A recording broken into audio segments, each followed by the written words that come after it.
In some of my past videos, people have asked what these bolts are and what I'm doing to the lid when I'm taking these bolts out. Now, these bolts are extremely important in the shop and the manufacturing process because these lids are poured separately from the base. When these covers are poured, there's rebar that runs the length on each side of the lid, connecting two bolts on the interior of the lid itself. These bolts allow us to lift and maneuver the lid around the shop. Now, we could do this, take these out and cap them off before we get to the cemetery, but then we would run the risk of forgetting these bolts at the shop, and if the grave caves in, or if anything happens to where we need to use the buggy to put this lid on the base, we need these bolts installed. So either I wait till this moment if I have a dirt pile so I don't have to climb over it, I'll replace these bolts with caps right now, and this doesn't affect the integrity of the vault itself. This bolt is only about an inch into the concrete, and the concrete is over 2 inches thick, and that rebar helps with the stability of the lid itself.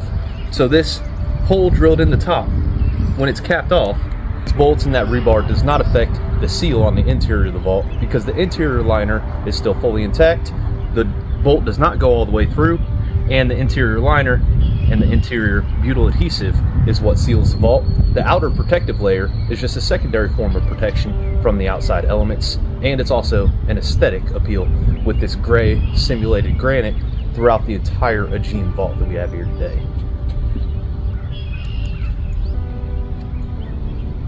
And this process really depends on the vault.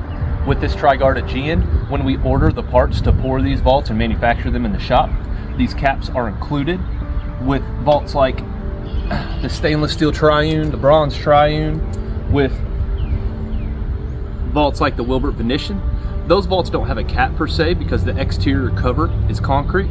So what I do is either cinch those bolts down to where they're as flush to the concrete lid as possible and they're very unnoticeable, or I will take the push caps that we use for the Wilbert Continental handles and I'll push that push cap in and cover it with touch-up paint, and it hides it really well.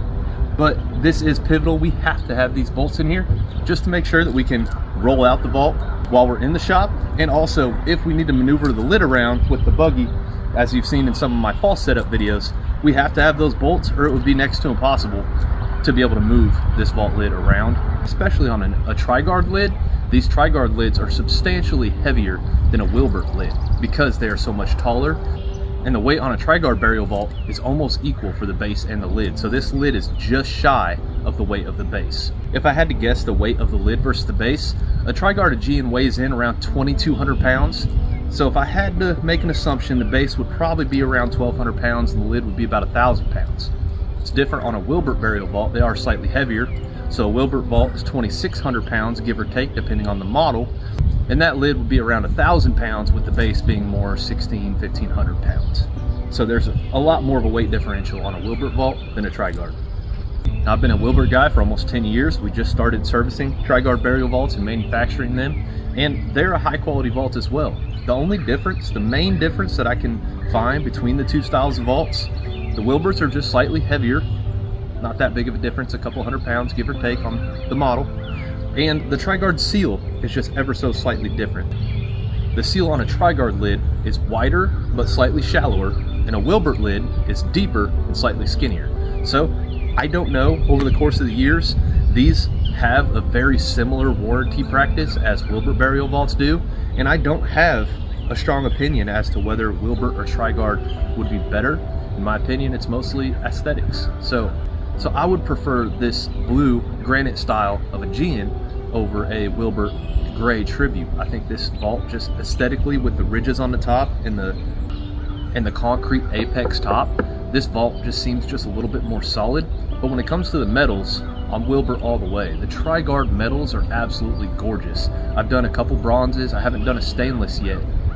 But the way that the Wilbert has a seamless interior of stainless that's manufactured that way versus the Trigard where the metal pieces are installed after the fact, I think the Wilbert metals, the bronzes, coppers, stainless steels, have a cleaner interior aspect to them. Even though the outside is still concrete, the Aegean bronze and the Aegean stainless are absolutely beautiful, but the interiors look a lot better on the Wilbert. So really, it's just aesthetics. Whatever you prefer the look of, I believe, is what would be your best option, because really I can't differentiate between the quality of them, because they both seal and they both have a great external housing and protective measures for the casket. So I don't have an opinion on which is better, it's just which one I like the look of more.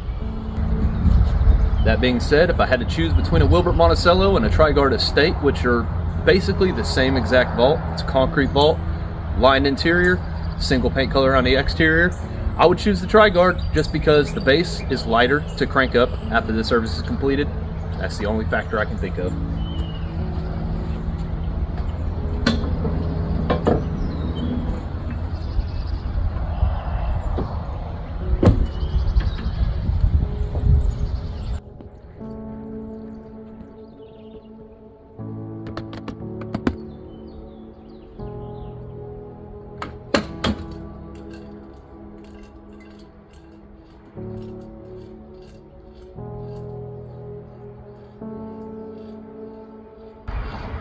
That's not good.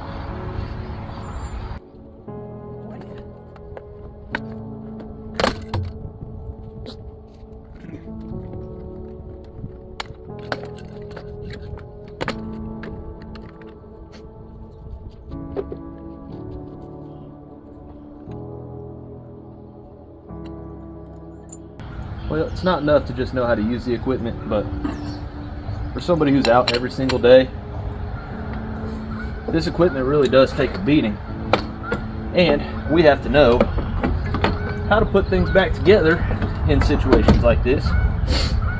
Luckily, this equipment is pretty simple to fix.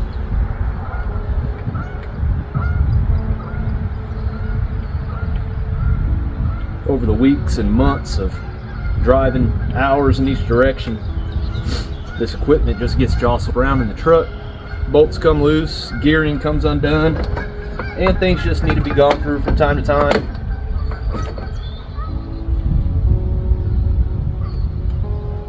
Tightened up, adjusted, just to make sure everything's in working order. What happened here today is the main lag bolt that holds the entire end together came loose and came out. After that, the screw that holds the bar from spinning stripped. I may be having to drill this out back at the shop this afternoon, but we'll make it safe and service ready for today.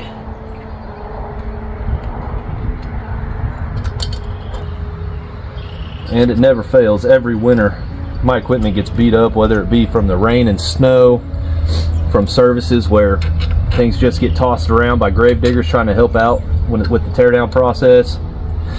And my stuff just needs to be taken apart, thoroughly cleaned, buffed, and polished. And that's going to be one of these days coming up here quick, because I mean, you can see the outsides of my lowering device are in pretty rough shape.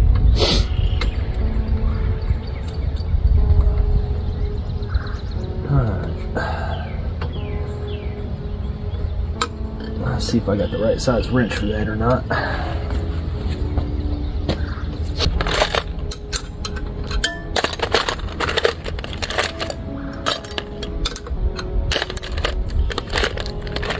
No siree.